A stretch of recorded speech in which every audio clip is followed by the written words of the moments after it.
The next step then is we take those needs and we organize them in a way that we can compare apples to apples and oranges to oranges when we need to be able to prioritize and rank across organizations. So we build project portfolios and planning groups and align them into a strategic plan based on those group needs. So we have these needs, we have the needs identified and the estimated budgets associated with them. We can then break those down into a ranking of those needs. So make the most use of the dollars we have to address the most urgent or the most critical needs based on the understanding of the organization.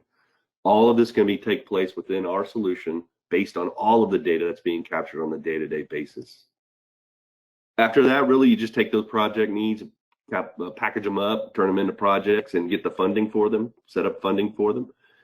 Or they could be executed as a work order as well. So whether it's executed as a capital project or it's executed as work order project, all of this is a life cycle. It continues to live. And as these assessment needs are taken care of, they drop off the list. But on the day-to-day, you're identifying more needs, they're going to come onto the list. So it's a continuous flow of understanding of needs and projecting when those needs need to be addressed and the costs associated with it, giving you that strategic vision where budgeting is understood out into the future.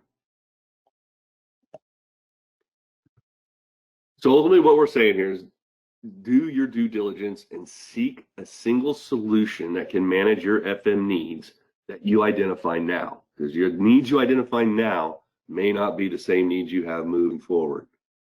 But with the knowledge you have, you'll be able to adapt as your needs grow into the future. So getting approval to make a big software investment is difficult. We understand that. So don't make a decision that's going to be a mistake that can limit you downstream. Facilities Resource Planning, or FRP, is that solution for you. You also want to set up your FM processes so they integrate into other systems as needed by your internal workflows.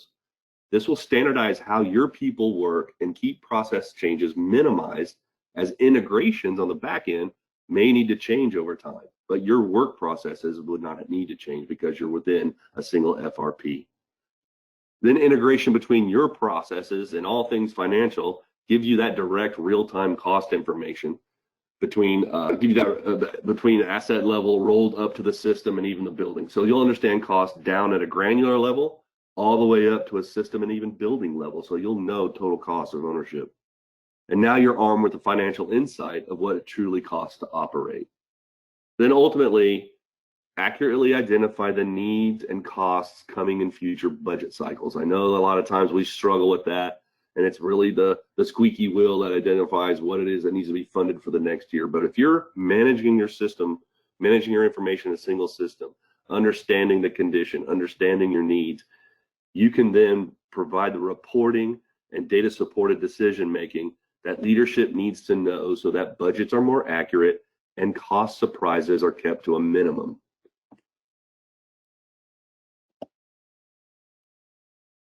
Point that we're trying to make here is that the FacilityForce solution, our FRP solution, handles end-to-end needs of a facilities organization and becomes that point that you live in as that organization, and allow the software then to make the connections and relationships and exchanges between all the other systems that you need to work with, thus removing the amount of juggling that you're doing and keeping you into a central source of truth for facilities management.